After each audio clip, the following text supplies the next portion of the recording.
Pois bem, bom dia a todos. É com grande satisfação que damos início a mais um painel tributário preparado pela equipe técnica da CCA Bernardon. Eu me chamo Reginaldo da Silva dos Santos, vou falar sobre a legislação federal. Na sequência, o colega Luiz Antônio irá tratar da legislação estadual e, por último, o colega André irá tratar da legislação previdenciária. Tocante à legislação federal, o assunto que a gente traz para apresentar ao senhor no dia de hoje diz respeito ao decreto número 12.175 de 2024, que trata sobre a depreciação acelerada de máquinas, equipamentos e instrumentos novos adquiridos desde 2024 até final de 2025 para fins de depreciação acelerada.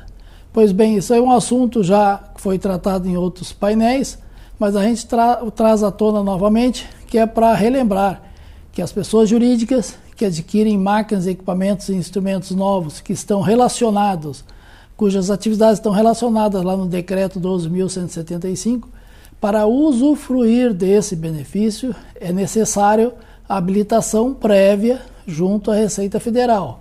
Ou seja, o fato da pessoa jurídica adquirir os equipamentos e as máquinas após o período compreendido pelo benefício, não significa que elas já podem fazer o uso da depreciação acelerada. Então, o decreto lá, a própria legislação e o decreto prevê que a pessoa jurídica, uma vez adquiridas as máquinas e equipamentos que estão relacionados lá no decreto, cujas atividades estão relacionadas no decreto, elas têm que fazer uma habilitação prévia na Receita Federal lá no ECAC. Então existe o sistema de um processo administrativo, onde a pessoa, uma vez adquirida os equipamentos, entra no ECAC e faz seu pedido de reconhecimento para fazer a depreciação acelerada. E quais são essas pessoas jurídicas?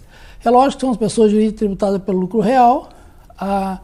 Por se tratar de um benefício fiscal, é exigido que a pessoa jurídica esteja com a situação regular perante a Receita Federal, perante a União Federal, ou seja, não pode ter débitos fiscais em atraso, tributos com exigibilidade e outras ações. E quais são essas pessoas jurídicas, atividades que podem fazer uso desse benefício? Então lá o próprio decreto, lá no seu anexo, ele traz a relação dos CNAE que estão habilitados a fazer esse pedido para depreciar em 2 anos, né, as máquinas e equipamentos adquiridos entre 2024 e 2025. Seria então o decreto, lá tem o CNAE número 10, fabricação de produtos alimentícios, CNAE 13, 14, 15, 16 e vai até o CNAE 49. Não são todos os CNAEs, mas são aqueles que estão lá relacionados no decreto. Então, o objetivo de hoje é fazer um alerta que exista em vigor o benefício da depreciação em 2 anos de máquinas e equipamentos que foram adquiridos a partir de setembro de 2024 e que vão ser adquiridos até dezembro de 2025, mas para fazer a depreciação acelerada é necessário a habilitação perante a Receita Federal. Com relação à legislação federal, o recado que a gente gostaria de transmitir aos senhores seriam esses. Fiquem agora na sequência com os colegas Luiz Antônio, da área estadual, e André, da área previdenciária. Nos encontramos no próximo painel tributário. Um abraço a todos e até lá.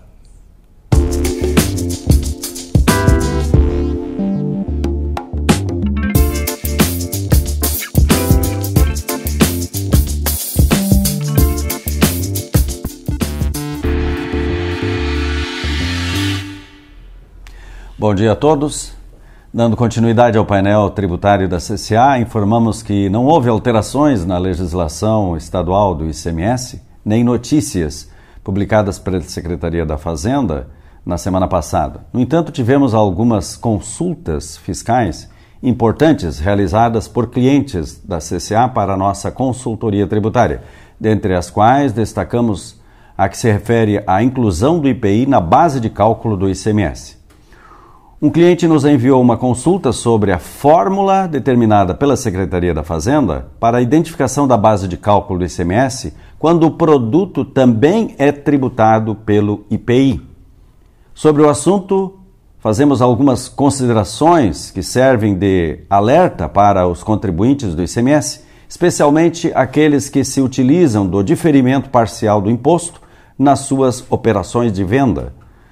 É que o regulamento do ICMS do Estado do Rio Grande do Sul estabelece que integra a base de cálculo do imposto, além do montante do próprio imposto, o ICMS, o valor correspondente a seguros, juros e demais importâncias pagas, recebidas ou debitadas, inclusive os descontos concedidos sob condição e o frete.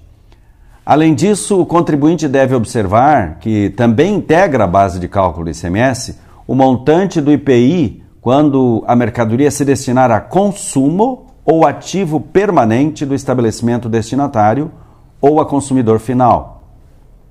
Por esse motivo, foi publicada a Instrução Normativa da Receita Estadual, número 97, no ano de 2021, que estabelece uma fórmula a ser utilizada pelo contribuinte para identificação do valor do ICMS e do IPI no caso de ocorrer operações quando o destinatário destinar as mercadorias a consumo ou ativo permanente do seu estabelecimento ou a consumidor final.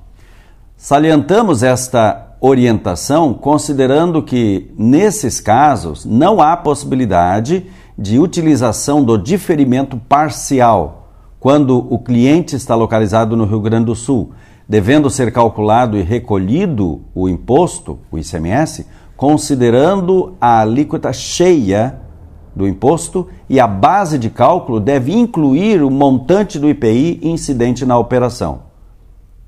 Observada, obviamente, a fórmula estabelecida na referida Instrução Normativa número 97 do ano de 2021.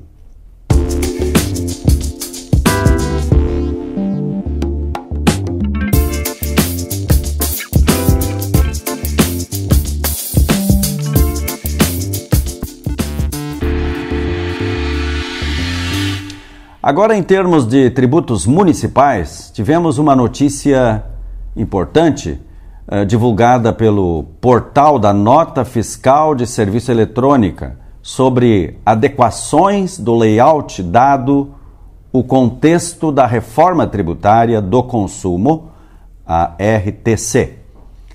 A notícia refere que a Secretaria Executiva do Comitê Gestor da Nota Fiscal de Serviço Eletrônica de padrão nacional publicou no dia 28 de fevereiro de 2025 a nota técnica número 002/2025, contemplando a segunda versão dos novos agrupamentos e campos opcionais do layout da Nota Fiscal de Serviço Eletrônica padrão nacional, relacionados à tributação do Imposto sobre Bens e Serviços, o IBS, e da Contribuição sobre Bens e Serviços, a CBS, incidentes nas operações de serviços em atendimento às alterações previstas na Emenda Constitucional número 132, de 20 de dezembro de 2023, que deu ensejo à reforma tributária do consumo,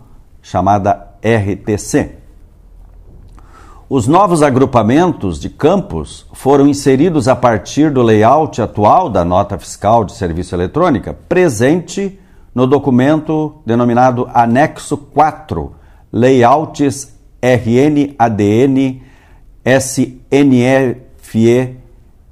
versão 1.0002, produção do Excel. Aba Layout Nota Fiscal de Serviço Eletrônica ADN, que consta na seção de documentação técnica no portal da Nota Fiscal de Serviço Eletrônica. Importante esclarecer que o conjunto de campos apresentado neste documento é uma segunda versão, resultado de estudos técnicos realizados tomando como base o texto da Lei Complementar número 214, de 16 de janeiro de 2025, e sua divulgação objetiva dar transparência aos municípios e às empresas prestadoras de serviços e de tecnologia da informação e contribuintes para que possam se familiarizar com o novo padrão que deverá vigorar a partir de janeiro de 2026. os estudos técnicos permanecem e novas versões deverão ser publicadas nos próximos meses com atualização do layout proposto. Para melhor compreender os agrupamentos que serão apresentados na nota técnica, é apresentada a modelagem do processo de emissão de nota fiscal de serviço eletrônica. O emissor, o prestador de serviço, preenche a declaração de prestação de serviço, a DPS, que será enviada à CEFIM Nacional, responsável pela validação das informações, cálculo dos tributos e autorização da nota fiscal de serviço eletrônica. Caso as informações atendam aos requisitos, será gerada a nota fiscal de serviço eletrônica em formato XML, com o destaque dos tributos devidos e que poderá ser acessada pelo emissor e demais envolvidos na operação.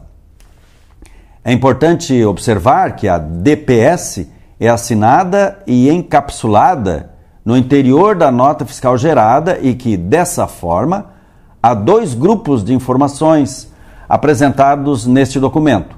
Um relativo à própria DPS, com campos que serão informados pelo contribuinte, e outro que, a partir dessas informações, terá campos calculados pela plataforma. Então eram essas as informações da área fiscal quanto ao ICMS e ao ISS que gostaríamos de transmitir aos senhores. A seguir, o colega André irá comentar as alterações na área previdenciária. Um bom dia, uma ótima semana a todos e até o próximo painel tributário da CCA.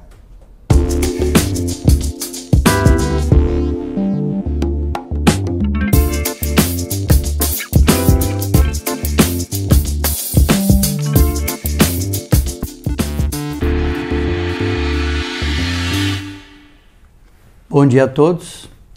Informamos que a Caixa Econômica Federal disponibilizou em seu site a versão número 25 do Manual de Movimentação da Conta Vinculada do FGTS, que disciplina a movimentação das contas vinculadas do Fundigarantia para os trabalhadores, diretores, não empregados e dependentes. A nova versão do manual prevê a movimentação da conta vinculada do Fundigarantia pelo trabalhador que tem optado pela sistemática de saque aniversário e, na vigência da opção, teve contrato de trabalho extinto ou suspenso no período de janeiro de 2020 até fevereiro de 2025, nas hipóteses de despedida sem justa causa, despedida indireta, despedida de culpa recíproca ou de força maior, rescisão por falência, falecimento do empregador individual, empregador doméstico ou nulidade do contrato, rescisão por acordo entre o trabalhador e o empregador, extinção do contrato a termo, inclusive o dos trabalhadores temporários, e suspensão total do trabalho avulso.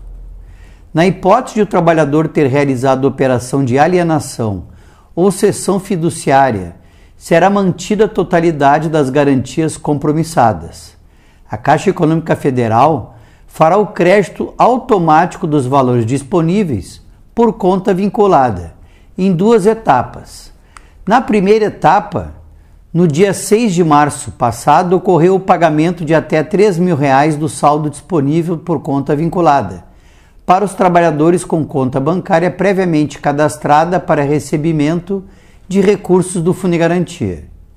E também a partir de 6 de março a Caixa iniciou o pagamento em seus canais físicos do valor de até R$ 3.000 do saldo disponível por conta vinculada para os trabalhadores sem conta bancária previamente cadastradas para recebimento de recursos do Fundigarantia, de acordo com a data de nascimento do trabalhador. Já na segunda etapa, o pagamento do saldo remanescente disponível na conta vinculada dos trabalhadores, com conta bancária previamente cadastrada para recebimento de recursos do Fundo de Garantia, será realizado no dia 17 de junho de 2025. E aqueles que não têm conta vinculada cadastrada passarão a receber o valor do saldo remanescente de suas contas do Fundo de Garantia a partir dessa mesma data, 17 de junho de 2025, também de acordo com a data de seu nascimento. Com essas informações, concluímos o painel tributário da CCA Bernardon de hoje. Tenham todos uma ótima semana.